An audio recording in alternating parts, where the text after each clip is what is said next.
Salut, c'est Bernard chez CBE. Le chantier de l'office de tourisme est terminé, la neige est enfin tombée. J'ai chaussé les raquettes pour vous montrer la suite. Vous me suivez?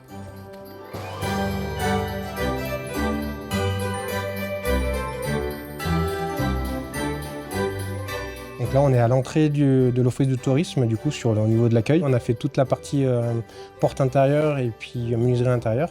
Et la partie aussi, on avait un lot mobilier. Pour le coup, non, c'est pas forcément plus simple parce que justement, on a les 3 interactions des 3 lots à anticiper. Donc, quand on est déjà sur le lot menuiserie extérieure, quand on est en train de poser les fenêtres, on doit déjà anticiper sur la pose du lot intérieur et du mobilier aussi. Donc, c'est 3 fois plus de boulot si on a les 3 lots. On voit vraiment toute la complexité entière du métier de menuisier, que ce soit sur de l'extérieur jusqu'à l'agencement. C'est un gros défi parce que il faut savoir un petit peu se remettre en question et c'est aussi notre valeur ajoutée un peu chez CBE de se remettre en question, de chercher un petit peu où il y a la faille. Et c'est une phase qu'on développe de plus en plus et qu'on veut mettre en avant pour montrer qu'on est capable de faire des chantiers avec une finesse aussi poussée.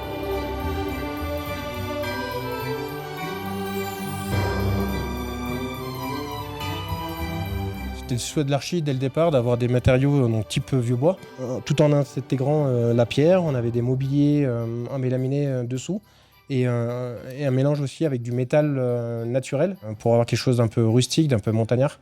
On a un partenaire local pour le fournisseur de vieux bois. Il n'y en a pas beaucoup sur la région qui le font. Et puis en plus c'était du vieux bois avec un degré feu qui était demandé, donc tout le monde ne le fait pas.